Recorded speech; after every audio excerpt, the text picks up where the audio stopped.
For this project, I'm using a 5mm crochet hook and a 1-weight yarn. You're going to start with a slip knot, and you're going to want to make an odd number of chains to reach the width that you want your top to be. For me, I will be chaining 71. Now that we have our chain, we're going to chain one more, and this is going to be a turning chain. It does not count as a stitch. And we're going to yarn over, and into the second chain from the hook, we're going to place a double crochet. And then you're just going to put a double crochet in each chain until you reach the end. For row 2, we're going to chain 1 and turn our work. And you are going to place a double crochet in that first stitch, since again our chain 1 does not count as a stitch.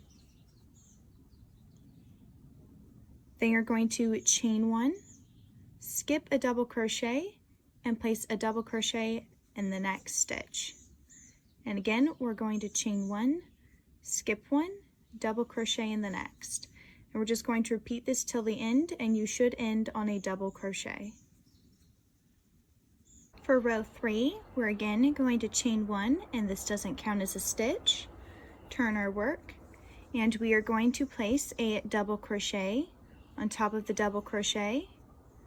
Then we're going to chain 1, skip this chain 1 space, and put a double crochet on top of that double crochet. And again, we're going to chain 1, skip the chain space, and double crochet on the double crochet. And you're just going to repeat this until the end. For row 4, again, we're going to chain 1, and we're just repeating row 3. So we're going to turn our work, put a double crochet on that double crochet, chain 1, skip 1, and then double crochet on the next double crochet until the end. So row 5 is going to be another solid row, and you're just going to chain 1 and turn. You're going to put a double crochet on top of that double crochet, and you're going to do a double crochet in the chain 1 space, and again double crochet on top of that double crochet, and double crochet in the chain 1 space. And you're just going to repeat this until you reach the end of your row. You're just going to keep repeating rows 2 through 5 until you have the length that you want for your top, and then you're just going to make a second panel the exact same way, and I will meet you when you have both of your panels complete. Once you have your 2 panels, you are going to take some stitch markers, and you are going to put them facing together. You're going to put a stitch marker in the very first stitch of both of them, and also in the very last stitch.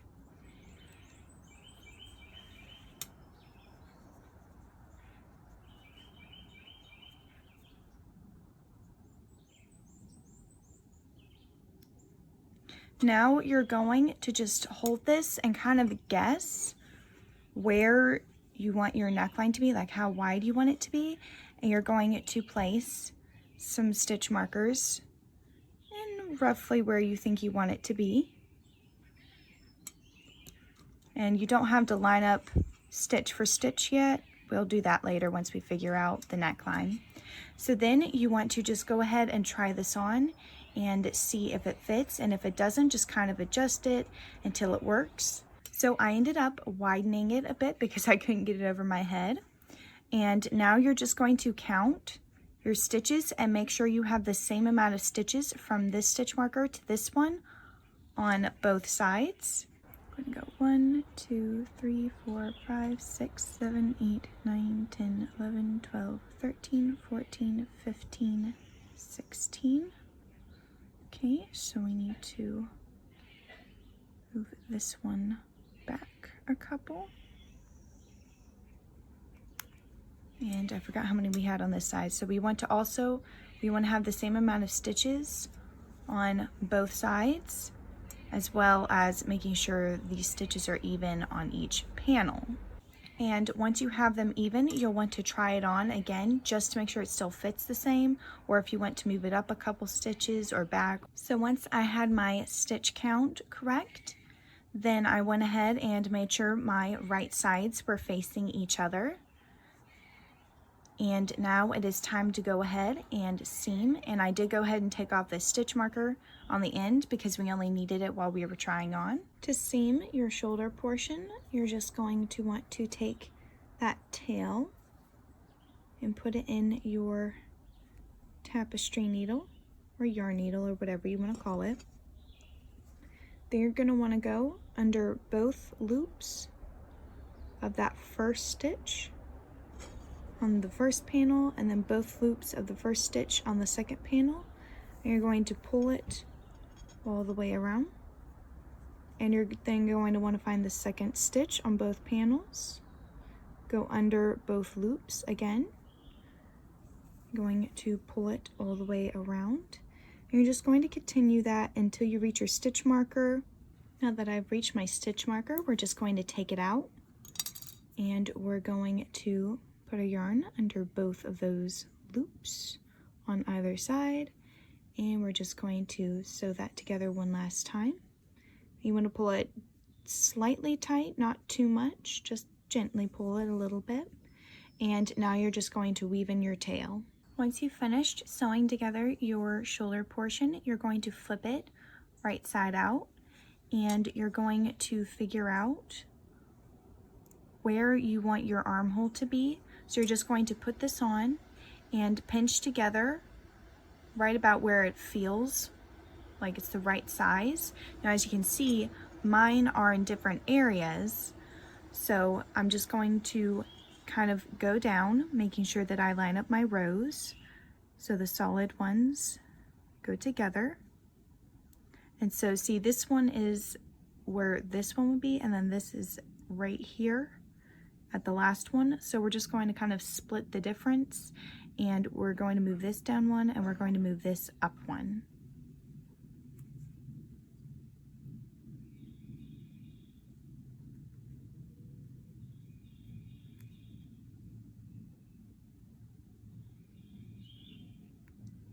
And then we're going to do the same for the other side, and we'll try it on again, pulling these two areas together just to see if that still feels comfortable or if we want to move it down or up. Once you've got them lined up in the same rows on either side, and I did mess up earlier, but I went back and fixed that. I was off by one row. Then you're going to want to make sure that you have the same rows from the top on either side, and you're just going to want to keep trying it on and just kind of holding it together. Just see how you like the fit, and just keep doing that until you feel like it is the right size armhole. And once you're done, you're just going to attach your yarn at the bottom, unless you left a really long tail. Mine isn't long enough, unfortunately. So I'm going to attach my yarn, and I'm just going to do single crochets all the way along. And I will be doing 2 single crochets in each side row until I reach my stitch markers, and then I will do 1 more in the row with the stitch markers, and I will meet you whenever you have both of your sides seamed up. I've turned my work right side out, and now I'm just going to take these stitch markers off. And we are going to clean up this armhole. So we're going to take our yarn and make a slip knot. And we're going to go into this side row right here that has the 1 stitch from seaming already put in it. And you're going to go in and just attach your yarn. I like to chain 1 and then just kind of pull it down. And now we're going to make a single crochet 2 together. So you're just gonna take your yarn and you're gonna go into that same loop and pull up a loop. And then you're going to skip over. So this section right here already has a stitch worked into it. So we want to go into the next part of this side row, and we're going to go in here and pull up another loop. Then I'm going to yarn over and pull over all 3. And now we're just going to work 2 single crochets in each side row. So here's my first side row. And you want to try and put your stitches in the same spot. So whatever you do, it doesn't really matter where you put them, just as long as you're consistent so it looks the same all the way around. I like putting mine in the row with the chain 1, just kind of like in this little spot right here, and then right next to it this little loop area right there. And then you can go around it like this, but I like to go inside of this side stitch right there, and then right here, and you're just going to continue that until you reach the part where you have your shoulder seam. Okay, so I've reached my last side row before the shoulder seam. We're just going to go in there and put our 2 stitches like normal. Then you're going to skip over this section and you're going to go straight into the next side row with your 2 single crochets. And then you're just going to keep putting 2 single crochets in each side row until you reach your first single crochet. So I have put a single crochet in the last part of the side row, and now I'm just going to put a slip stitch into our single crochet 2 together. I'm going to chain 2 and cut my yarn.